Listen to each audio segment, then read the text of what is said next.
Mbjedhja gruri që duhet të kishte filluar tashmë shtyhet të paktën për një periudhë prej 10 ditësh në rajonin e Shkodrës, për shkak të rresheve të shiut që kanë rënë gjatë gjithë ditëve të fundit. Specialisti i qendrës shkencore të transferimit të teknologjive bujqësore Shkodër, Konstantin Hajkola, shpreh se mbjedhja nuk mund të kryhet pa u garantuar më parë kullimi i tokës. Me ndryshimet klimatike, normalisht afati i mbjedhjes grurit tashmë është zhvennosur kryesisht në muajin nënor, dhe ajo që është më e rëndësishme është të zgjedhim ato varietete ose kultivar që i përshtaten më mirë zonës tonë. Qarku mund të mbjedhen rreth 2000 hektar me grur, pra parashikohet një rritje gati 20% më shumë se sezoni që kaloi. Nëse për misrin, thash, mbetet problematik ujitja, për grurin problematik mbetet kullimi. Megjithatë, gruri duke qenë 100% i mekanizum dhe pa nevojën e ujitjes, tregon që fermerët janë të interesuar që një pjesë e mirë e koncentratës edhe për blegtorinë të sigurohet pikërisht nga gruri apo të lashtë të tjera. Ai shton se bujqi duhet të jenë të kujdesshëm dhe në zgjedhjen e fares duke përdorur varietete të certifikuara dhe të përshtatshme për kushtet klimatike të zonës. Provat kanë treguar që grurat që janë marrë nga Italia qendrore, pjesa e Emilia-Romagnas kryesisht, janë të përshtatshëm për zonën tonë.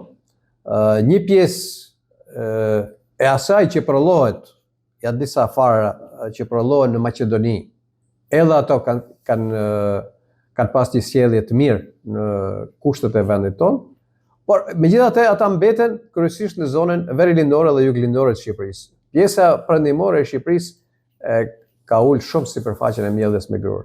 Pavarësisht luhatjeve të çmimeve, Hajkola apelon që fermerët të mos hezitojnë në mbjedhjen e grurit, pasi prodhimi vendas mbetet thelbësor për sigurinë ushqimore të vendit.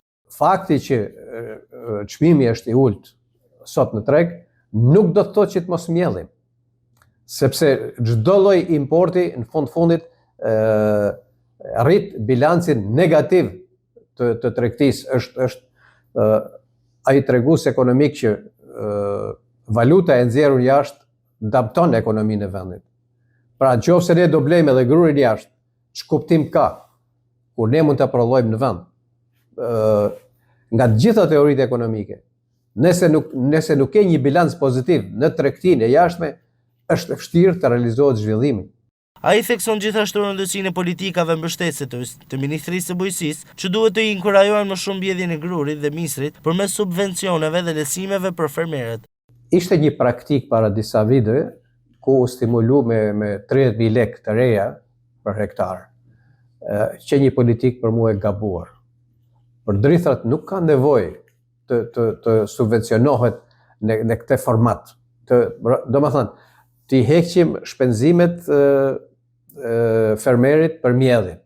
Jo, mjafton të kemi atë që quhet kompensimin për karburantet dhe gruri del me fitim. Sepse është thash 100% i mekanizum. Shteti ka ende shumë hapësirë për të përmirësuar politikat e tij në mbështetje të bujqësisë, pasi duhet të ketë më shumë nxitje për rritjen e prodhimit vendas, sepse bujqësia është baza e zhvillimit ekonomik.